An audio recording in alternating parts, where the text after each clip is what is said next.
Hi there, in this video I'm going to show you how to improve your webcam quality on your MacBook. In this case I'm going to be using the Logitech C920 camera. So if you have any Logitech webcam, the settings will definitely be the same, especially if you're going to be using the Logi Tune app like I am. Okay, so the first thing I'm going to do is open the Logi Tune app, and then I'm going to use the spotlight shortcut because it's so much easier for me. So I'm going to press Command on my keyboard and spacebar and then look for Logi Tune, and then just open it. And then since we're improving the quality of the webcam also using FaceTime, I'm going to open the FaceTime cam right now so that they are side by side, so that we can do this and see the adjustments in real time as I'm doing them right now. And if your FaceTime cam opens and it doesn't open your Logitech webcam, you just want to go here on the menu bar where you see Apple FaceTime Edit and Video. Go to video, and then you change it from FaceTime HD camera, which is the normal FaceTime cam. It's right on the side over here. And then you want to change it to HD Pro Webcam C90. And then it will change to the webcam, to the Logitech webcam. So then the first thing I want to do is when I open the Logi Tune app, this is the page it takes me to, but it might not take you straight to adjustments. It might take you to this page and you will be lost and you don't know what to do. So you just click on the C920 HD Pro webcam option, or the webcam that you have there. Then you just click on it and then you open it. Here is where you can adjust how much, if you want to zoom in on the picture, on what you're going to see or what the person is going to see when you're now on your FaceTime call. You want to go down here where you see image adjustments and where my pointer is, and then just click on that arrow. So these are the settings that you're going to see. I'm going to start with filters, because if I do adjustments first, if I go to filters, it's going to kind of reset and undo everything that would have done to adjustments to improve our webcam quality. So I'm just showing you the filters that the Logi Tune app has. So this is what it looks like originally. If you want it bright, that's a lot.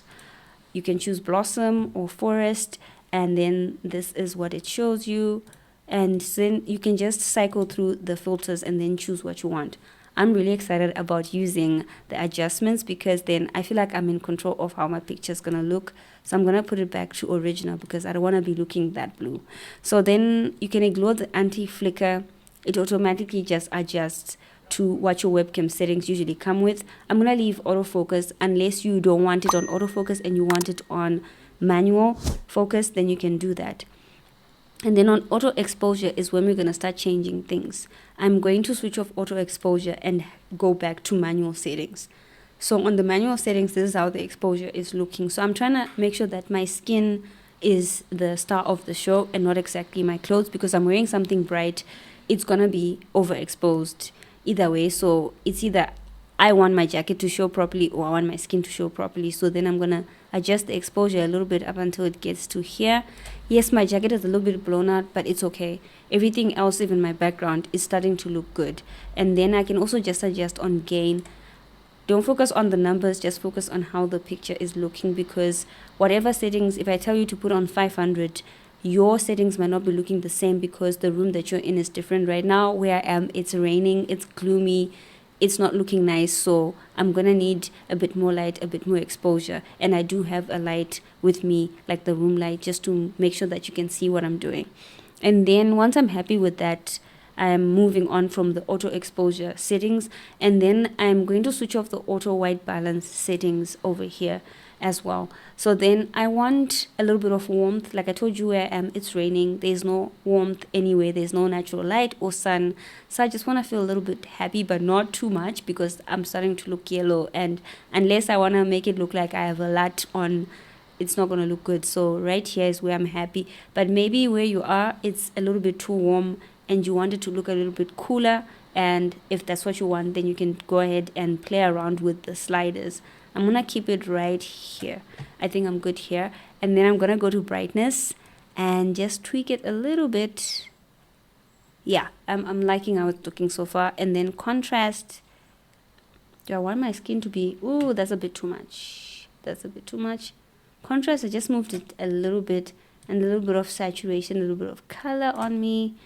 And then if I increase the brightness, it is looking good. I mean, My jacket is kind of not existent, but my background is starting to actually look good, which is great. And then a little bit of sharpness. Let's see, why is sharpness not moving? Okay, that's good. I'm okay with this. I'm okay with these settings. Already it's looking good. So whatever adjustments I made on the Logi Tune app, it's gonna stay with the FaceTime app or the FaceTime camera. So even if I do close this, whenever next time I use FaceTime, I don't have to redo the settings each and every time that I am using FaceTime. It's now automatically just done. And if you're not happy with how everything is looking, you can just go ahead and click reset to default, and then it will reset all the settings. So it will ask you twice whether you want to reset. If you're happy with everything, you can just go ahead and close the Logi Tune app. Thank you so much for watching this video. I hope it was helpful. If you have any questions on any of the settings or anything, just let me know in the comments down below, and do check out these videos that are showing at the end screen. They will also help you out with other Logitech issues that you might have, or any MacBook tech tips that you need.